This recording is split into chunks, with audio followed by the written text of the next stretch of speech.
Bueno, vamos a hablar acerca de las generalidades del sistema nervioso autónomo. Tenemos que, ¿qué es el sistema nervioso autónomo? Es la parte del sistema nervioso periférico que controla las funciones involuntarias de las vísceras. Es decir, ¿a qué hacemos referencia con esto? Frecuencia cardíaca, digestión, frecuencia respiratoria, salivación, sudoración, la dilatación de las pupilas y la micción. Entonces, ¿qué tenemos? Este sistema es independiente, es decir, sus actividades no están bajo el control consciente directo. Las acciones que este controla, la gran mayoría son involuntarias, pero hay excepciones como la respiración que actúan junto con acciones que son conscientes. El sistema nervioso autónomo, bueno, hablando más específicamente del nervio vago, influye también en la función inmunitaria y algunas de las funciones del sistema nervioso central, como pueden ser las descargas convulsivas. Entonces, ¿qué más podemos referirnos acerca de generalidades que tenga el sistema nervioso autónomo? Tenemos que este responde a impulsos nerviosos. Bueno, principalmente en la médula espinal, tallo cerebral e hipotálamo.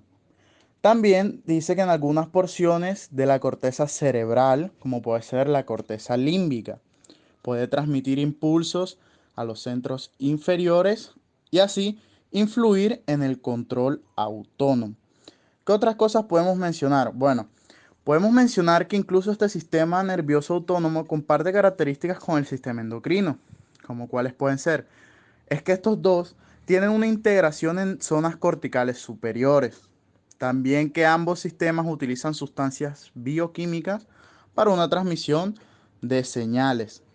El sistema nervioso autónomo recibe algunos estímulos aferentes que aportan datos del medio ambiente, tanto interno y externo.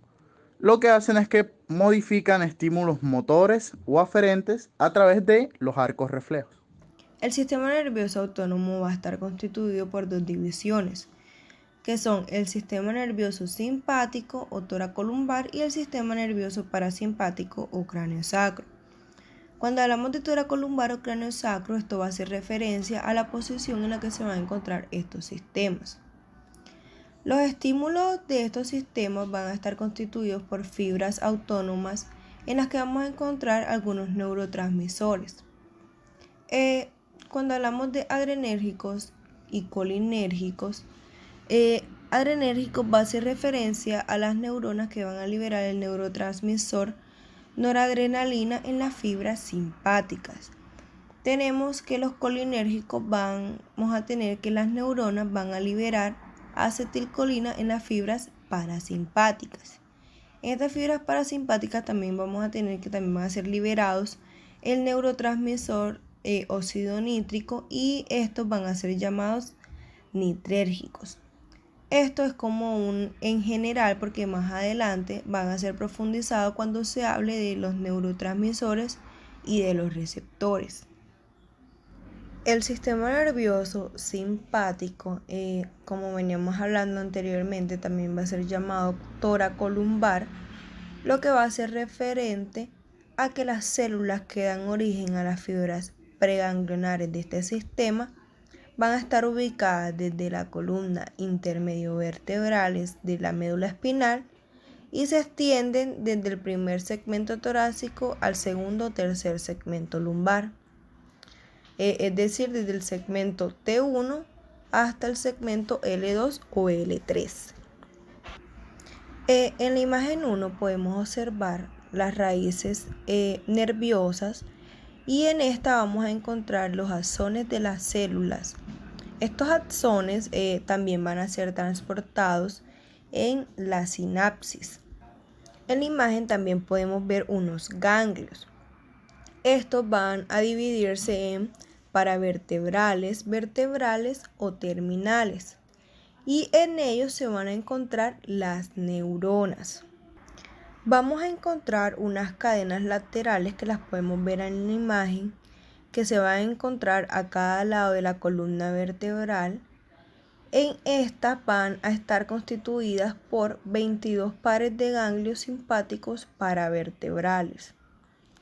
Estos ganglios van a estar conectados entre sí por troncos nerviosos y por medio de ramos comunicantes que unen a los nervios espinales.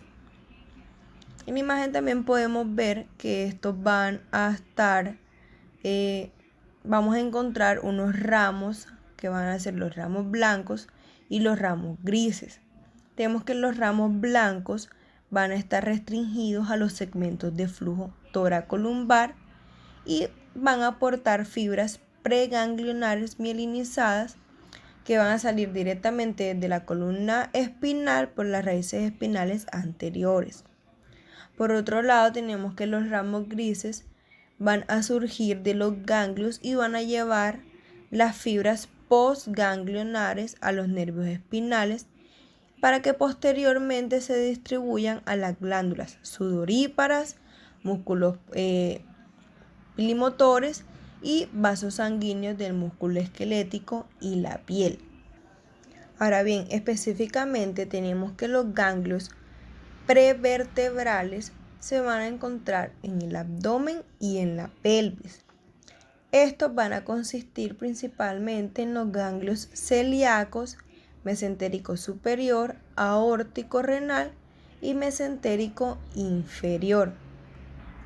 Bueno, ahora los ganglios prevertebrales, estos van a contener corpúsculos celulares, cuerpos celulares, cuyos axones van a inervar las glándulas y los músculos lisos del abdomen, asimismo como también las vísceras pélvicas.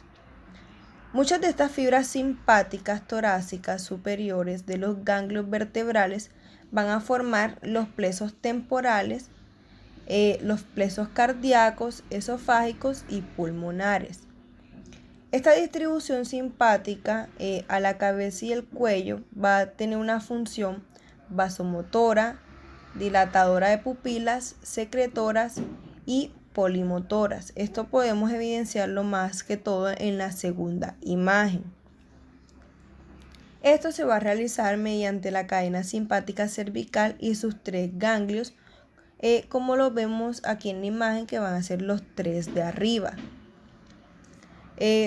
Todas las fibras preganglionares van a surgir de los segmentos torácicos superiores de la médula espinal, ya que no hay fibras simpáticas que dejen al sistema nervioso central por encima del primer nivel torácico.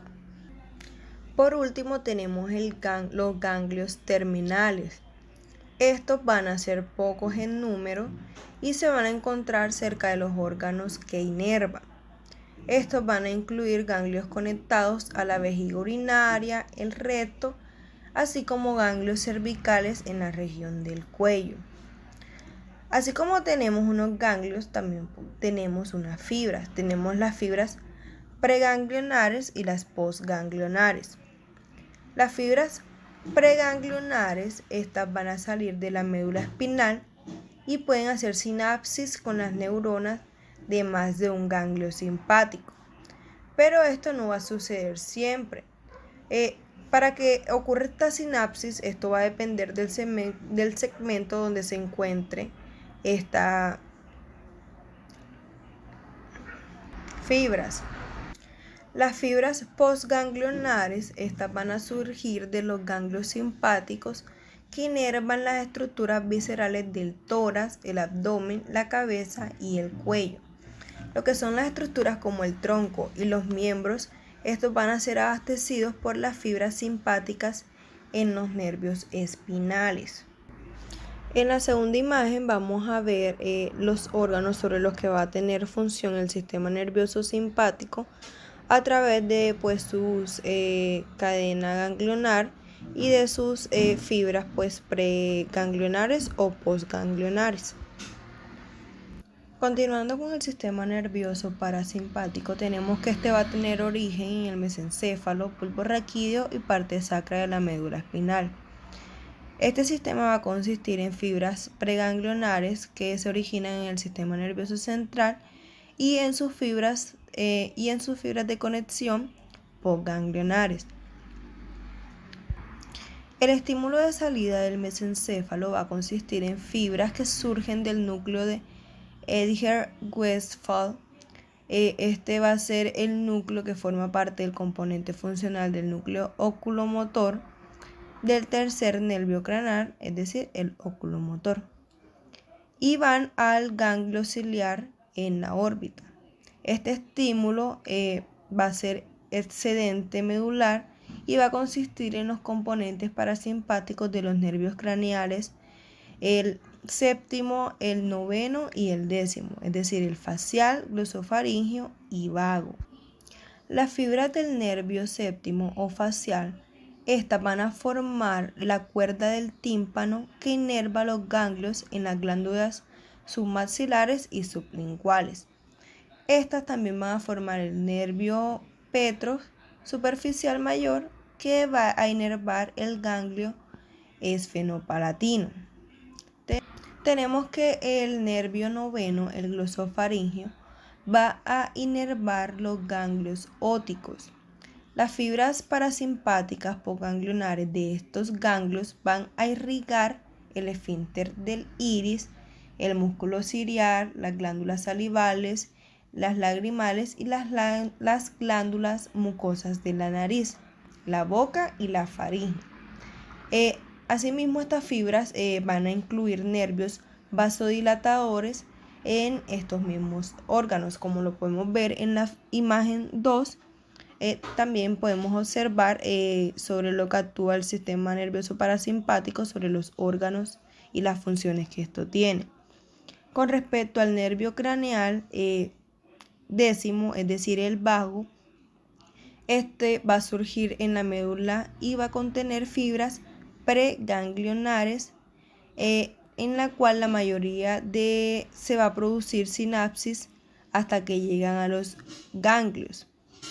Estos van a yacer directamente sobre las vísceras del tórax y el abdomen. Estos nervios también van a llevar un número mayor de fibras aferentes desde las vísceras hasta la médula. Como habíamos mencionado anteriormente, también vamos a tener estímulos de salida parasimpáticos sacro que van a consistir en axones que surgen de las células en los segmentos segundo, tercero y cuarto de la médula sacra y van a proceder como fibras preganglionares para formar los nervios pélvicos que van a hacer sinapsis con los ganglios terminales que se encuentran cerca o dentro de la vejiga, el recto y los órganos sexuales, como lo vemos en la segunda imagen en la parte inferior. Aquí vamos a tener también unos flujos vagales y sacros que van a proporcionar fibras motoras y secretoras a los órganos torácico, abdominal y pélvico. En esta imagen podemos ver en general el sistema nervioso simpático y el sistema nervioso parasimpático.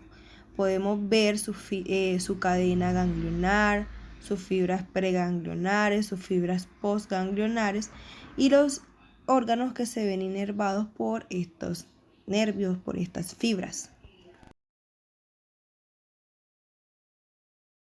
Por último tenemos el sistema nervioso entérico, el cual va a comprender componentes del sistema nervioso simpático y del sistema nervioso parasimpático.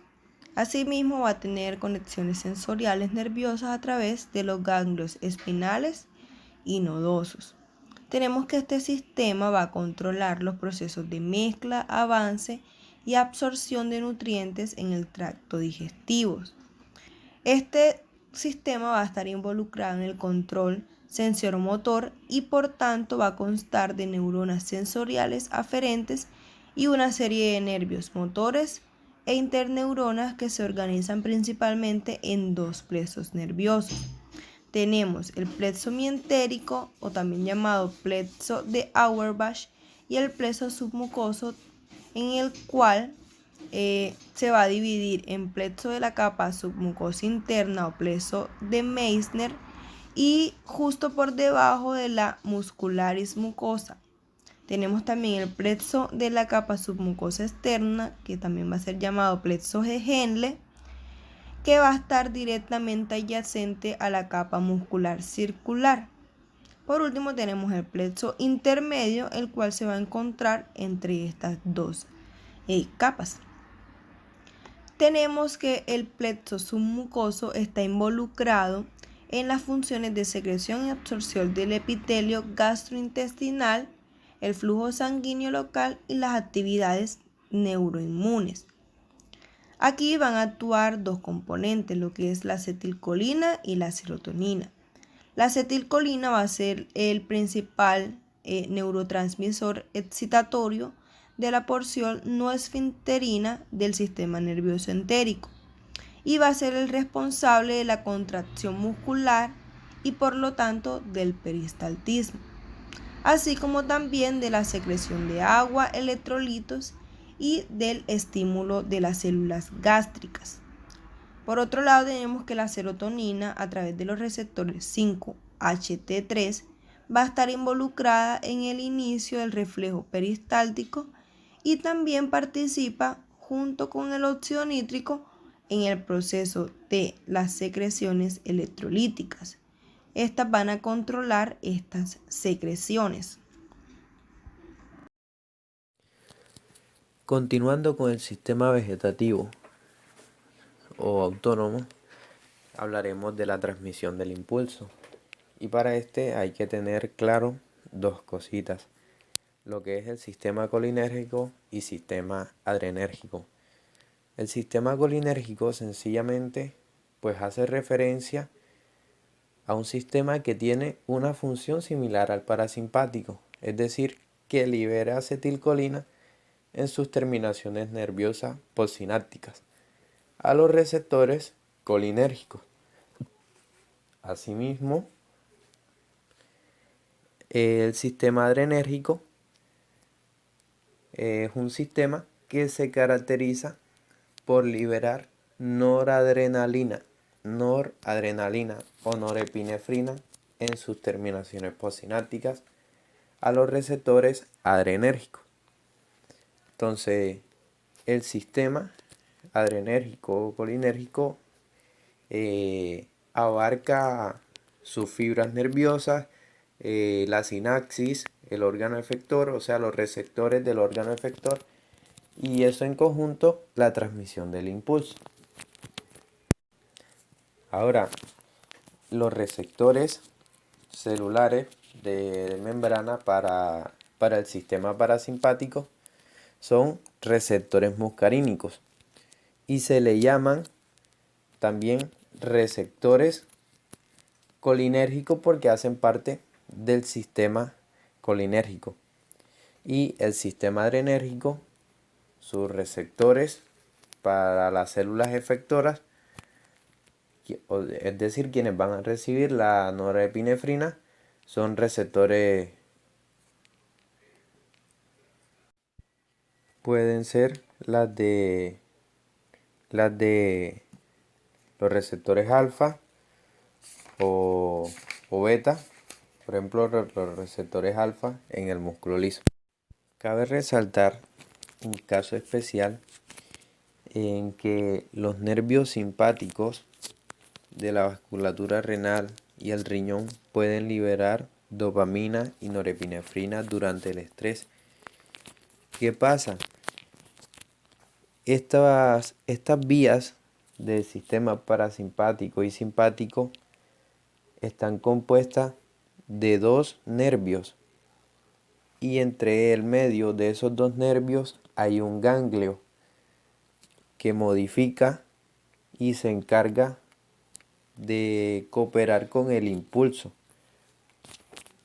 Entonces, cuando hacemos referencia a la parte renal, no va a haber un ganglio como los que se encuentran en las otras vías, sino que en esta vía simpática el ganglio es la médula renal, la médula suprarrenal. Esta médula suprarrenal suple la función de un ganglio simpático modificado y recibe fibras preganglionares simpáticas que liberan epinefrina y norepinefrina en la sangre. En general, Hay que decir que el simpático y el parasimpático son sistemas que trabajan en armonía. Es decir, ambos tienen que estar regulados para que nuestro organismo esté bien, esté ok. Es decir, si el sistema simpático se aumenta, pues entonces el parasimpático va a disminuir. Y así también, si el parasimpático aumenta, entonces el sistema simpático disminuye. Es como un sub y baja. Lo que aumenta, si uno aumenta, el otro baja. Y pues las funciones de esto mayoritariamente son parasimpático, aumenta el metabolismo, aumenta las funciones y el simpático pues disminuye. Sino un ejemplo en el trato gastrointestinal, si ponemos a que el parasimpático haga acción sobre este, pues se va a aumentar el peristaltismo de los intestinos, entonces hiperperistaltismo. Pero si colocamos el simpático a hacer su función más que el parasimpático, entonces nos va a dar un hipoperistaltismo. Ahora, ahí en la historia de la medicina se han inventado muchos fármacos y se han hecho muchos descubrimientos. Entre ellos están los fármacos que bloquean estas acciones y también fármacos que cooperan o son coayudantes de esta transmisión del impulso a estos sistemas. Entonces los vamos a denominar antiadrenérgicos. Antiadrenérgicos o para o simpaticolíticos. Fármacos antiadrenérgicos o simpaticolíticos son aquellas sustancias que frenan la acción, que bloquean o inhiben o degradan estas sustancias que están activas durante la transmisión del impulso y de manera que no lo dejan, interrumpen la función del impulso. Entonces, antiadrenérgicos o simpaticolíticos, haciendo referencia al sistema simpático con la noradrenalina. Y anticolinérgicos o parasimpaticolíticos, aquellas sustancias o fármacos que frenan esta acción, pero haciendo referencia con el neurotransmisor acetilcolina, el sistema parasimpático.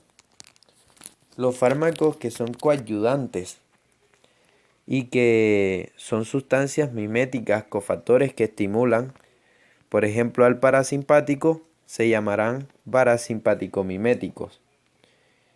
Y asimismo, las sustancias que mimetizan la transmisión del impulso en el sistema simpático con la noradrenalina se llamarán simpático-miméticos.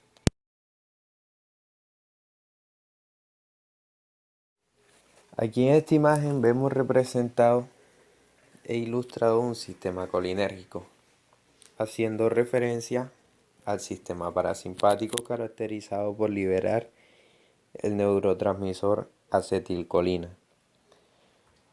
Esto se resume a que cuando esta terminal nerviosa es estimulada, la colina es transportada hasta esta terminal nerviosa que vemos en la diapositiva.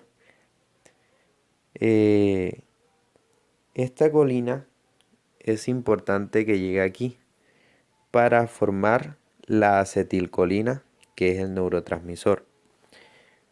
Hay una enzima y se llama la acetiltransferasa, quien se encarga de este proceso de tomar el acetil-CoA producido por las mitocondrias, unirlo con la colina que se encuentra en la terminal nerviosa y formar la acetilcolina. Siguiendo con el paso normal, esta acetilcolina debe llevarse a una vesícula de almacenamiento. Si la acetilcolina no es llevada a esta vesícula, no puede ser liberada. Así que si no se libera, si no se almacena, no puede ser liberada. En la medicina se ha utilizado un medicamento o se estudió un medicamento llamado Esamicol, que es un parasimpaticolítico o anticolinérgico. Este interrumpe o bloquea la transmisión. ¿En qué parte? En el momento en que la acetilcolina es transportada a la vesícula de almacenamiento. Y como dije anterior, repito, si la acetilcolina no es llevada a esta vesícula de almacenamiento, no se puede dar la liberación. Ok, siguiendo con el paso normal, después de que la acetilcolina está en la vesícula de almacenamiento, viene la posterior liberación. Y esto va a ocurrir cuando los canales de calcio que están en la membrana terminal, que son sensibles a voltaje, se abran. Es decir, cuando llega el impulso eléctrico, estos canales sensibles que están en la membrana de la terminal nerviosa se pueden ver allí con rayitos rojos, se abren y permiten que el calcio que está en la hendidura o que está en el exterior de la terminal nerviosa entre. Y al entrar, fusionan esa vesícula de almacenamiento. Fusionan esa vesícula con la superficie de la terminal y se da el proceso de expulsión de la acetilcolina. Esta acetilcolina llega a los receptores colinérgicos y pues estimula esos receptores y se da la señal o se da la acción en el órgano efector. Pero esta acetilcolina, que ya cumplió su función de estimular esos receptores, queda allí en esa hendidura sináptica. Y hay una enzima que se llama acetilcolina esterasa, que es la encargada de tomar esa acetilcolina y la va a dividir en colina y acetato. Ok, esa colina vuelve a entrar a la terminación nerviosa para que se pueda volver a dar un proceso de transmisión del impulso. Es decir, esa colina ingresa y se puede unir con el acetil-CoA que botan las mitocondrias en la terminación nerviosa. Y así se vuelve a dar el impulso. Cabe resaltar aquí un fármaco importante y conocido que es la toxina botulínica. Esta toxina también es un parasimpaticolítico que interrumpe el paso de la transmisión nerviosa. Exactamente cuando la vesícula de almacenamiento se une con la membrana para así dar la evaginación o la salida de la acetilcolina. Es decir, esa vesícula que se encuentra dentro de la terminal necesita llegar hasta la membrana de la terminal nerviosa para fusionarse. Pero la toxina botulínica interrumpe esta fusión entre la vesícula y la membrana. Así que no se podrá romper esta vesícula y no se podrá dar la liberación de la acetilcolina.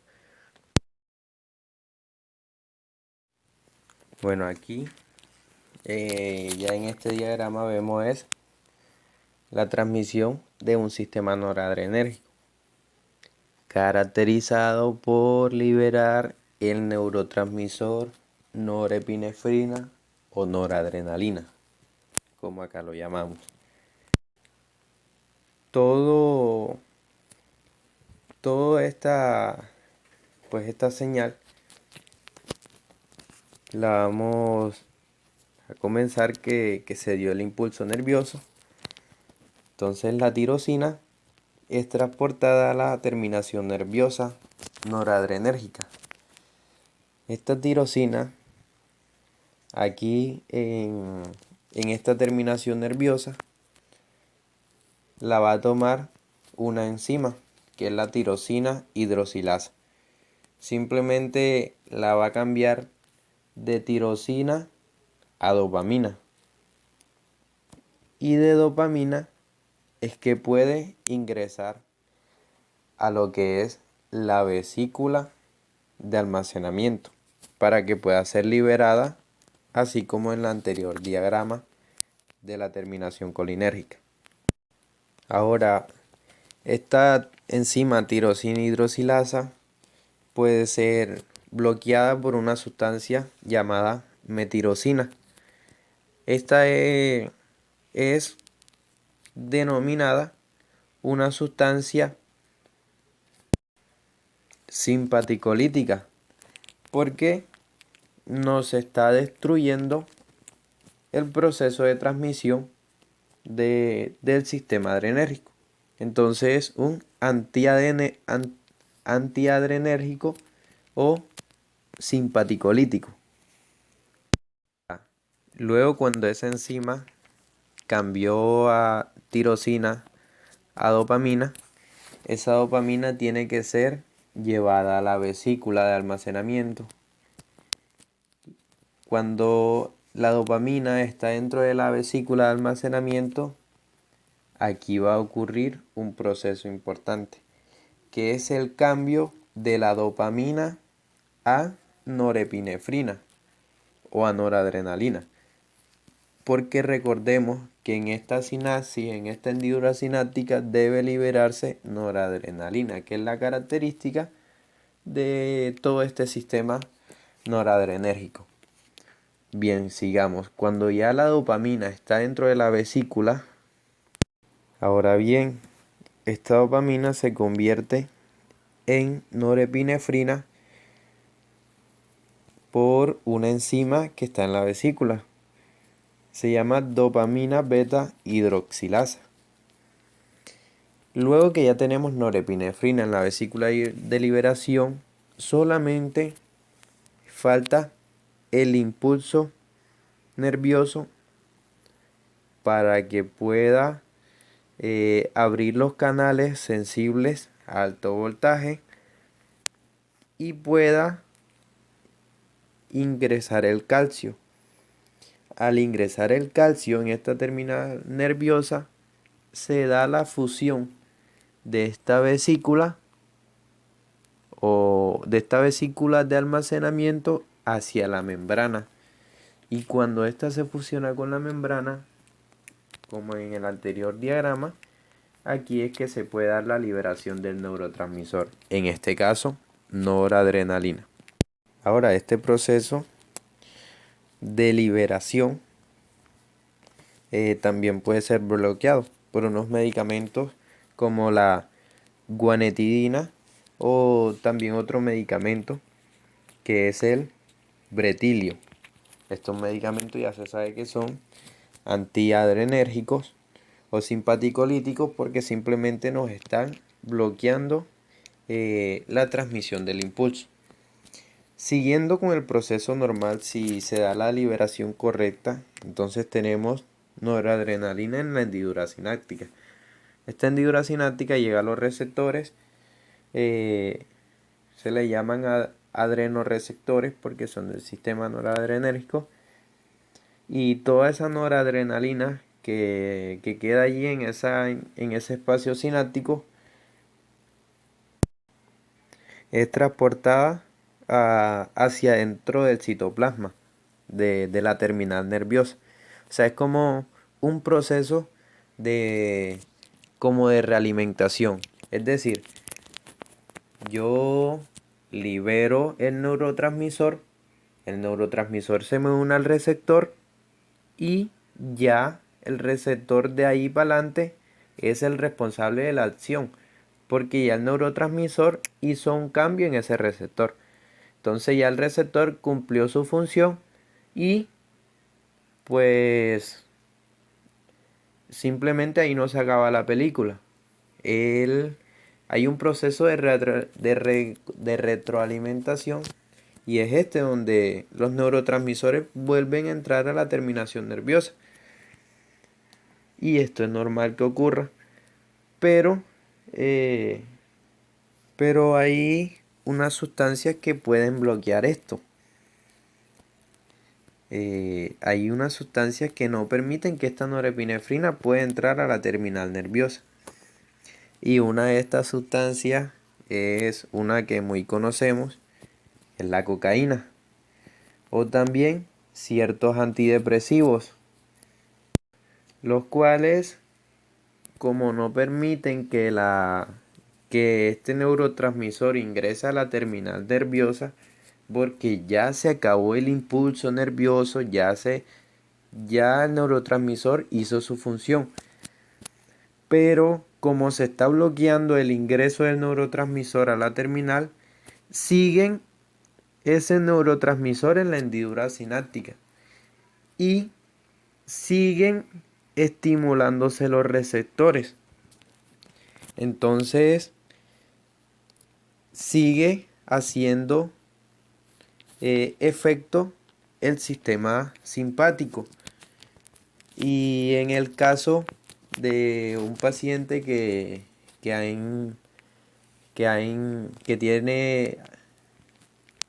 ha ingresado mucha cocaína a su cuerpo, pues uno de los síndromes o los síntomas que uno ve es que tiene las pupilas dilatadas. Se le llama midriasis. Ok, recordemos ahorita que dije que el parasimpático, la mayoría de las veces, siempre lo que hace es aumentar y el sistema simpático disminuir. Entonces, el parasimpático, aquí en los músculos radiales y circulares que corresponden a la pupila, cuando el parasimpático hace su función, los contrae. Un proceso llamado Quiere decir, los neurotransmisores van a provocar de cierta forma un cambio fisiológico. Los principales neurotransmisores del sistema nervioso autónomo son la acetilcolina y la noradrenalina. Estos, en compañía de otros neurotransmisores, van a actuar en el sistema nervioso autónomo, pero como les mencioné, estos dos son los principales. Comencemos hablando de cada uno. La acetilcolina. La acetilcolina es el neurotransmisor de las terminaciones de todas las fibras preganglionares, tanto a nivel simpático como parasimpático.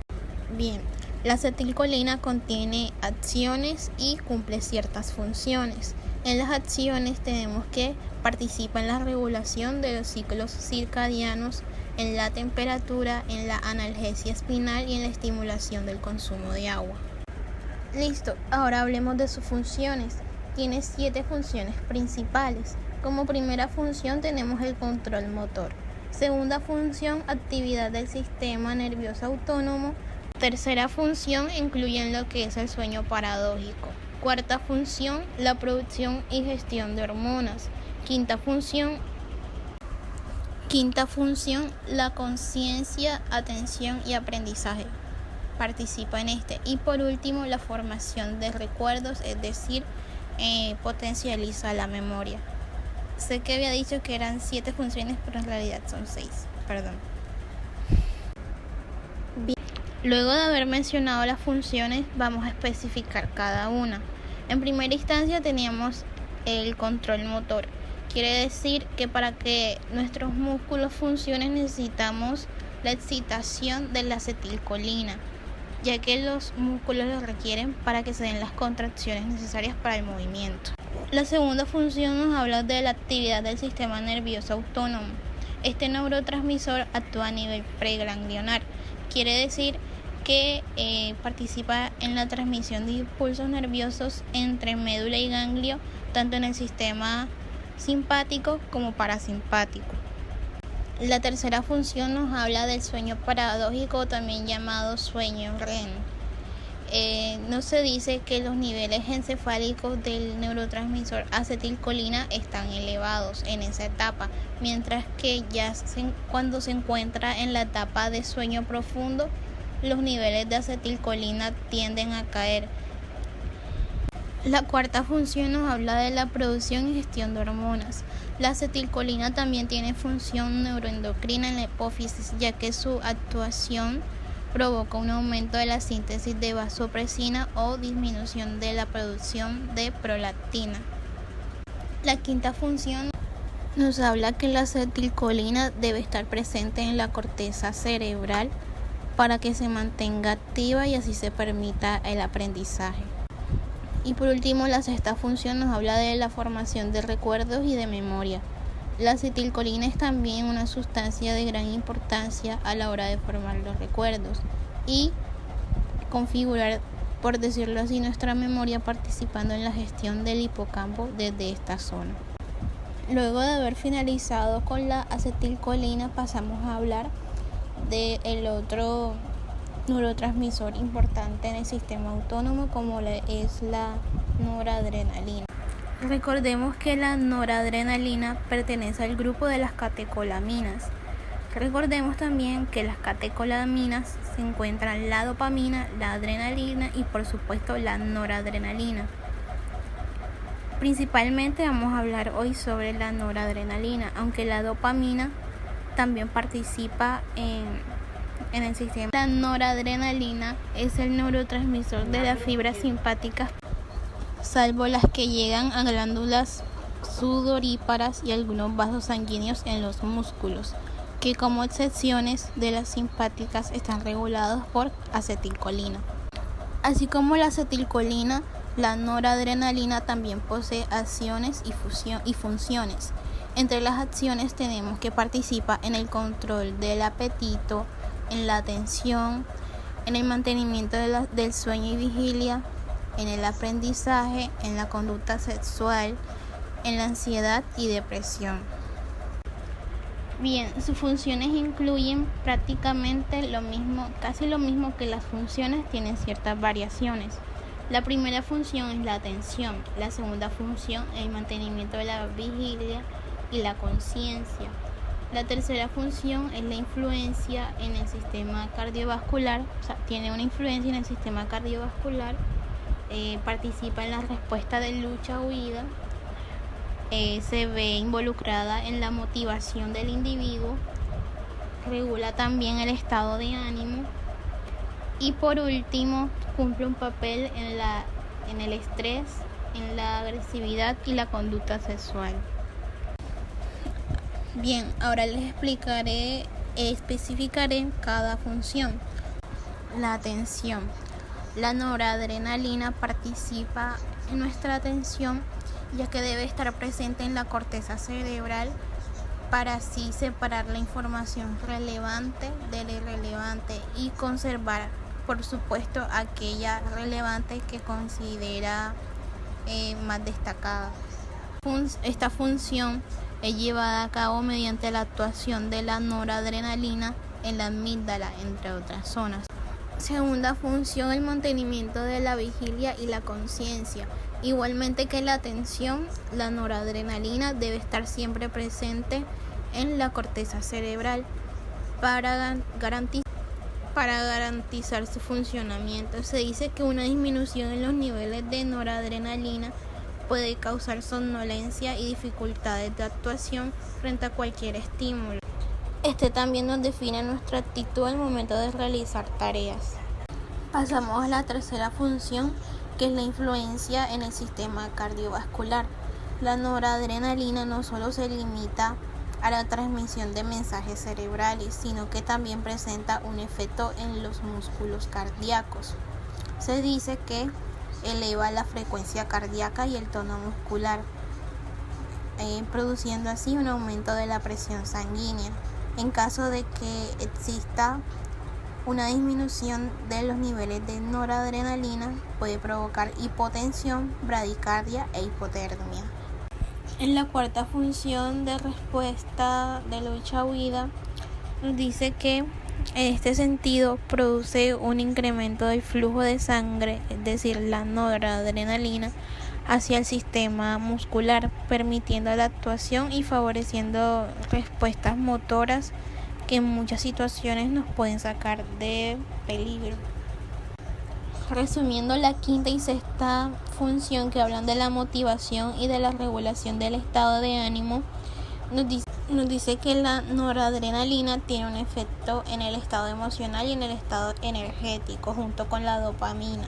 Mientras en la regulación del estado de ánimo, en pacientes depresivos se han presentado niveles bajos de noradrenalina.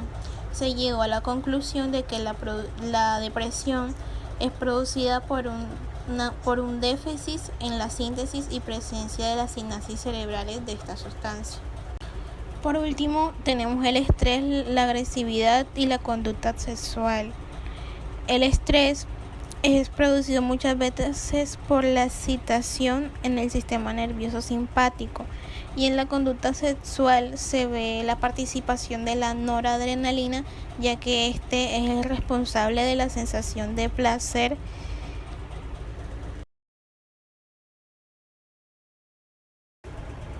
En la siguiente diapositiva vemos una tabla donde nos muestran otros neurotransmisores que participan en el sistema nervioso autónomo. Entre estos también unas imágenes destacadas. Tenemos, como sabemos, la acetilcolina, la dopamina, la serotonina, los aminoácidos GABA. En la acetilcolina en esta imagen podemos observar los receptores muscarínicos. En la GABA podemos ver los receptores de igual forma en la dopamina y en la serotonina. Ahora, lo curioso es la participación de otros neurotransmisores como lo son el óxido nítrico. Como pueden ver al lado, se ve específicamente la función que tiene en el sistema nervioso autónomo. Este participa principalmente en el parasimpático y ayuda a la erección y el vaciado gástrico. La serotonina participa en la producción del peristaltismo.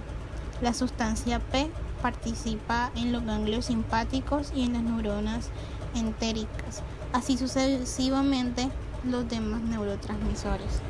Y por último tenemos la secreción de neurotransmisores en las terminaciones nerviosas autonómicas y un apartado que nos explica la síntesis de neurotransmisores. Bien, para explicar la secreción de neurotransmisores es necesario recurrir a la fisiología.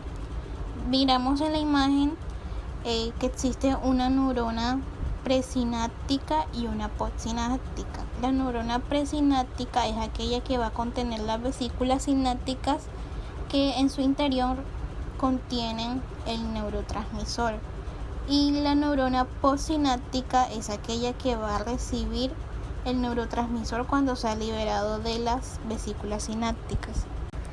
Bien, conociendo ya las especificaciones, tenemos que para que esa liberación de neurotransmisores se dé de la vesícula sináptica, pongamos como ejemplo la acetilcolina.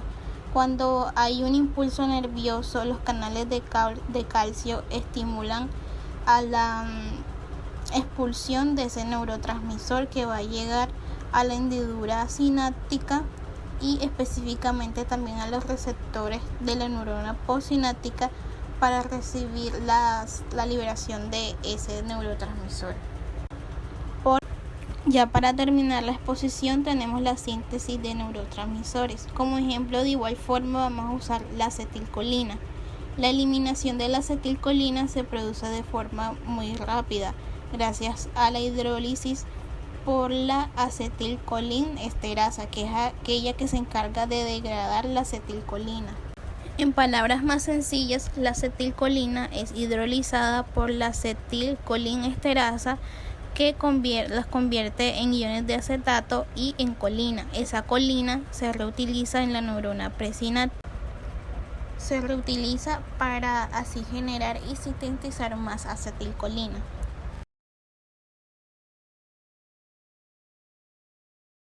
Ahora hablaremos de los receptores del sistema nervioso autónomo.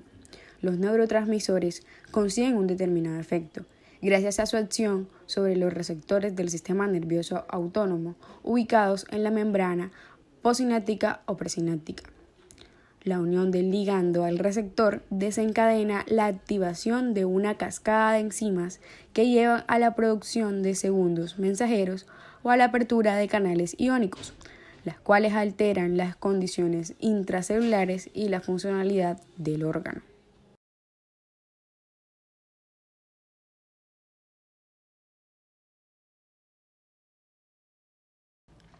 Existen múltiples tipos de receptores del sistema nervioso autónomo. Por esta razón, la noradrenalina o la acetilcolina tienen efectos distintos en cada sistema del cuerpo.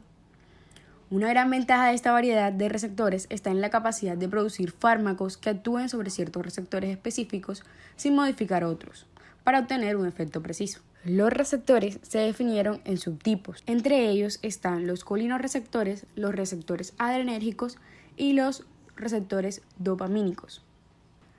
Los colinorreceptores. Los subtipos de colinorreceptores primarios fueron denominados de acuerdo a los alcaloides con que reaccionaban: muscarina, muscarínicos; nicotina, nicotínicos. El término colinorreceptor se aplica a los dos subtipos de receptores, puesto que ambos responden a la acetilcolina. La acetilcolina. Los receptores muscarínicos están acoplados a proteínas G, llamados metabotropos, localizados en el sistema nervioso central y en las sinapsis parasimpáticas en órganos efectores. Se han identificado al menos 5 subtipos de receptores muscarínicos. Los receptores nicotínicos están ligados a canales iónicos, ionotropos, y están localizados en los ganglios autonómicos del sistema simpático y parasimpático, y en la placa neuromuscular del sistema somático.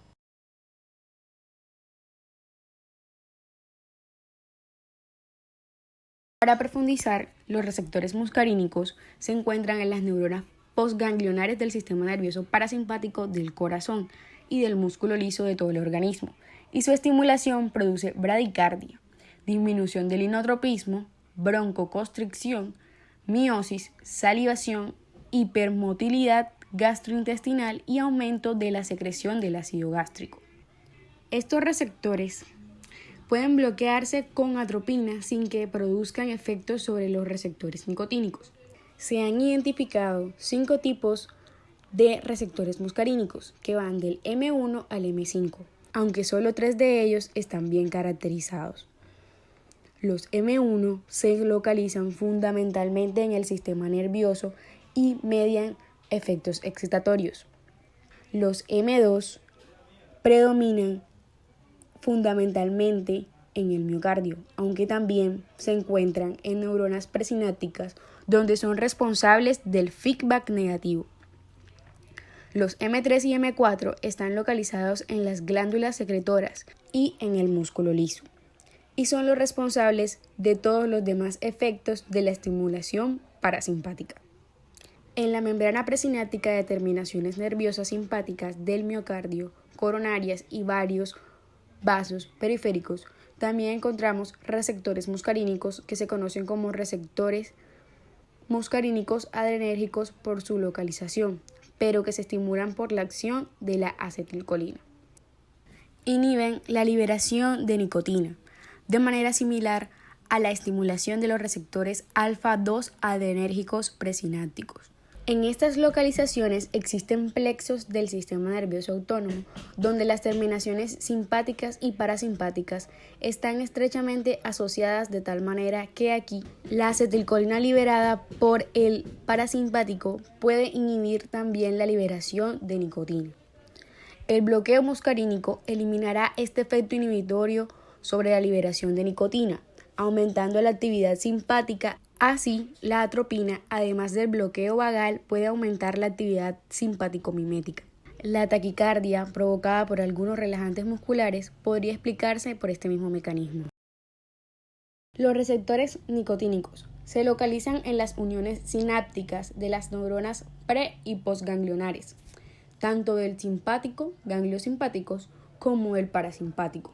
Así, el estímulo nicotínico produce efectos excitatorios en ambos sistemas, pero el efecto final es predominante simpático con hipertensión y taquicardia a través de la liberación de adrenalina y nicotina de la médula suprarrenal. Los receptores de la unión neuromuscular estriada son también nicotínicos, pero de un tipo diferente a los autonómicos. Los receptores nicotínicos son divididos en dos subtipos, en los receptores N1 o NM o los receptores N2 o NN. Los receptores N1 o NM, su localización principal es en la placa neuromuscular y su mecanismo de acción se trata de la apertura de canales catiónicos y la entrada de sodio. El receptor nicotínico N2 o NN se localiza principalmente en las terminales ganglionares, ganglios autonómicos, sistema nervioso central y médula adrenal. Su mecanismo de acción, al igual que los nicotínicos N1, es la apertura receptores de los canales adrenérgicos o catiónicos también y la entrada de denominados sodio. adenoreceptores, los cuales se clasifican en alfa y beta dependiendo del orden de potencia con la que se afectan por los antagonistas y agonistas del sistema nervioso simpático. Ambos subtipos de receptores se encuentran asociados a proteínas G, que llevan a la producción de un segundo mensajero, bien sea el AMP cíclico o el calcio. Los receptores alfa son aquellos que se estimulan sobre todo por la acción de la noradrenalina, mientras que los receptores beta se estimulan sobre todo por el isoproterenol. Existe además otro receptor periférico adrenérgico específico para la dopamina, el receptor dopaminérgico, que hablaremos más adelante. Los adrenoreceptores se localizan tanto en la neurona presináptica como en la postsináptica, así como también en las localizaciones extrasinápticas. Los receptores presinápticos se consideran inervados ya que se encuentran muy próximos a la liberación del neurotransmisor, y los postsinápticos pueden considerarse inervados o no dependiendo de su proximidad a la hendidura sináptica, de manera que los que están en la misma membrana postsináptica se consideran inervados y los extrasinápticos se denominan no inervados. Receptores alfa adrenérgicos. La división en alfa 1 y alfa 2 viene dada por la respuesta a la yohimbina y a la prazosina. La prazosina es el antagonista más potente de los alfa 1 y la yohimbina es el antagonista más potente de los alfa 2. Receptores alfa 1. Los receptores alfa 1 son postsinápticos y se encuentran en la musculatura lisa de los vasos sanguíneos gastrointestinal, útero, trígono vesical y piel, músculo piloerector, pero principalmente se encuentran en el músculo liso vascular. Su acción en este músculo liso es la constricción, excepto a nivel gastrointestinal donde provocan la relajación. En los vasos sanguíneos coexisten en el sistema venoso y arterial, pero no predominan en el sistema arterial. Así, un fármaco agonista alfa 1 tiene un efecto predominante de vasoconstricción arterial. Su mecanismo de acción es similar al de los receptores muscarínicos M1 y M3, es decir, que la unión del ligando activa la fosfolipasa C, que lleva a la formación de IP3 y DAC y aumento del calcio intracelular. Los receptores alfa 1 tienen subtipos bien identificados, alfa 1A, alfa 1B y alfa 1D. Esta subdivisión tiene relevancia clínica y no solamente teórica. El desarrollo de nuevos agonistas y antagonistas con relativa actividad selectiva por los receptores permite, por ejemplo, la terapia con antagonistas selectivos. 1A para el tratamiento de hipertrofia benigna de próstata, que son receptores de la próstata que son de subtipo A, evitando la hipotensión ortostásica que ocurría con otros antagonistas no selectivos. Los receptores alfa 2 se encuentran en una gran variedad de órganos aparte del sistema nervioso central y periférico, como plaquetas, hígado, riñones, tejido adiposo y páncreas, con funciones fisiológicas en cada órgano bien definidas. En el sistema nervioso periférico ejercen una actividad moduladora, ya que su estimulación provoca una inhibición de la liberación de la noradrenalina en la hendidura sináptica, efecto de retroalimentación negativa. La estimulación de estos receptores produce bradicardia, vasodilatación, efecto inotrópico negativo con disminución del gasto cardíaco e hipotensión. Su bloqueo producirá un efecto contrario que sería simpático mimético. Cuando se activan estos receptores, producen una inhibición de la adenilciclasa y por ende una disminución del AMP cíclico. Existen 3 subtipos bien identificados de los alfa-2, alfa-2A, alfa-2B y alfa-2C. Los receptores alfa-2 de la médula espinal son de subtipo A. A nivel del sistema nervioso central, los efectos antihipertensivos también parecen estar mediados por este subtipo. La estimulación de los receptores alfa-2B parece causar vasoconstricción periférica. Los receptores alfa-2 son de localización pre- y postsináptica. La mayoría de los receptores postsinápticos alfa-2 son extrasinápticos y su importancia clínica radica en el hecho de que están más influenciados por las hormonas catecolamínicas que por los neurotransmisores y son de interacción agonista-receptor. Tiene un inicio más lento y una duración más larga. Estos receptores extrasinápticos parece ser que estarían menos influenciados por los factores determinantes de la regulación al alza o la baja del receptor. Los alfa-2 postsinápticos periféricos se les atribuyen múltiples acciones, arterio y venoconstricción.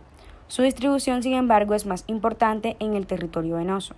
Agregación plaquetar, inhibición de la liberación de la insulina, inhibición de la lipólisis o inhibición de la liberación de la renina. Las funciones del receptor postsináptico en el sistema nervioso central no son del todo conocidas. Se les atribuye la estimulación de la liberación de la hormona de crecimiento y la inhibición de la liberación de la hormona antidiurética, así como los efectos sedantes, analgésicos e hipnóticos. Los receptores alfa-2 presinápticos inhiben la liberación de la nicotina en la hendidura sináptica, como si se tratara de un feedback negativo. Los efectos centrales reducen el estímulo simpático con un incremento concomitante del tono parasimpático y en consecuencia disminuirán las resistencias vasculares sistémicas y el gasto cardíaco. La nicotina interacciona tanto con los alfa-1 y con los alfa-2, así como un lado produce vasoconstricción y por el otro inhibe su propia liberación. En las vías colinérgicas también podemos encontrar receptores alfa-2, los cuales pueden modular de forma significativa la actividad parasimpática. Los receptores beta-adrenérgicos. Se han descrito 3 subtipos, B1, B2 y B3. Los B1 y los B2 son los más estudiados y conocidos. Los receptores beta-1 son postsinápticos y no se han identificado en la membrana presináptica. Son receptores fundamentalmente postsinápticos que se encuentran principalmente en el miocardio, en el nodo sinoauricular y en el sistema de conducción ventricular. Son estimulados tanto por la adrenalina como por la noradrenalina. Su estimulación provoca un efecto cronotrópico e inotrópico positivo, así un aumento en la velocidad de conducción del impulso. El mecanismo de acción de todos los receptores beta-adrenérgicos es la activación de una proteína G que activa la adenilciclasa y aumenta la producción de AMP cíclico. También son fundamentales para estimular la lipólisis. Los receptores beta-2 son receptores que se encuentran en el músculo liso de los vasos sanguíneos musculares, bronquios, el útero, sistema gastrointestinal, la vejiga y el páncreas. Son pre- y prosinápticos. El estímulo de los receptores beta-2 presinápticos tiene efecto opuesto a los de los alfa-2 presinápticos, aumentando la liberación de nicotina endógena en la sinapsis, funcionando como un mecanismo de feedback positivo. Su antagonismo producirá efectos similares a la estimulación de los alfa-2 presinápticos. Receptores beta-2 postsinápticos se consideran no inervados y responden principalmente a la adrenalina circulante. Son más sensibles a la adrenalina que a la noradrenalina. La estimulación de estos receptores provoca relajación del músculo liso, vasodilatación, broncodilatación, relajación uterina. Se encuentran también en el páncreas endocrina, estimulando la secreción de insulina, y en el hígado, donde estimulan la glicogenólisis y la glucogenogénesis. A nivel renal están presentes en 2 tipos de receptores, denominados los B1. El efecto de esta estimulación de estos receptores es el aumento de la liberación de renina. Los receptores beta 3 son los receptores posinápticos que se encuentran principalmente en las células adiposas. Su activación aumenta la lipólisis. También son caracterizados fundamentalmente en la grasa parda, donde jugarán un papel importante en la termogénesis. El papel de los receptores en este tejido adiposo normal humano no está bien establecido. También se ha descrito su localización en el miocardio, donde antagoniza con los efectos de la estimulación beta 1 y beta 2.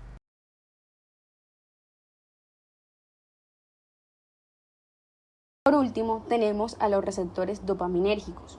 Los receptores dopaminérgicos se localizan en el sistema nervioso central y en los vasos sanguíneos y neuronas postganglionares del sistema nervioso simpático. Se dividen en dos tipos principales, DA1 y DA2.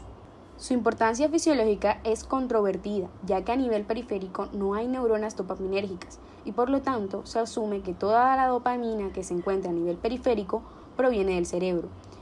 Se ha sugerido que la dopamina podría ser un regulador intrínseco de la función renal, ya que la zona glomerular del córtex renal tiene receptores DA2 que inhiben la liberación de la aldosterona.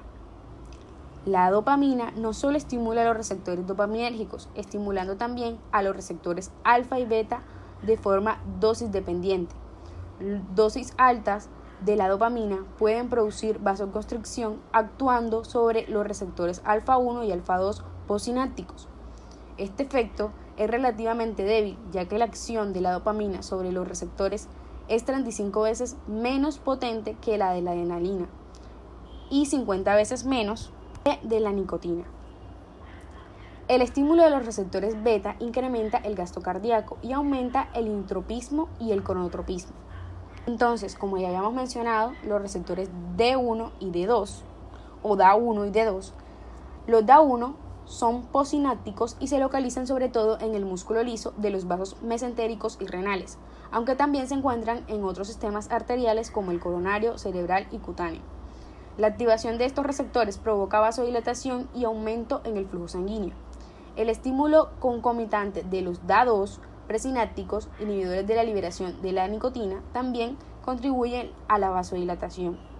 A nivel esofágico, gástrico y del intestino delgado están implicados en el aumento de la secreción y disminución de la motilidad. De aquí la utilización de la metoclopramida como antiemético y estimulador del vaciado gástrico. En el sistema nervioso central están relacionados con la liberación de la prolactina a nivel del hipotálamo, con la coordinación de la actividad motora a nivel de los ganglios basales. La degeneración de los ganglios es la base de la enfermedad de Parkinson, y con el estímulo de la zona de Trigger, quimioreceptora del bulbo, provocando náuseas y vómitos.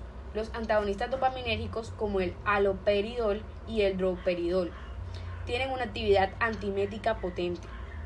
En el riñón, los receptores dopaminérgicos se localizan en los túbulos renales, inhibiendo la reabsorción de sodio y aumentando de este modo la natriuresis y la diuresis. La natriuresis puede ser el resultado de la combinación de un aumento del gasto cardíaco, de la acción tubular de los receptores y de la vasodilatación renal. Las células yuxtaglomerulares tienen receptores DA1 que aumentan la liberación de renina. Al causar vasodilatación renal y mesentérica, disminuye la poscarga cardíaca. Receptores DA2 se encuentran a nivel pre y postsinápticos. Los presinápticos tienen un efecto similar a los alfa 2, con inhibición de la liberación de la noradrenalina y un efecto vasodilatador. Los postsinápticos, aunque no se han identificado totalmente, posiblemente tengan un efecto vasoconstrictor. Parece ser que tendría un efecto contrario a los de DA1, postsinápticos vasculares renales.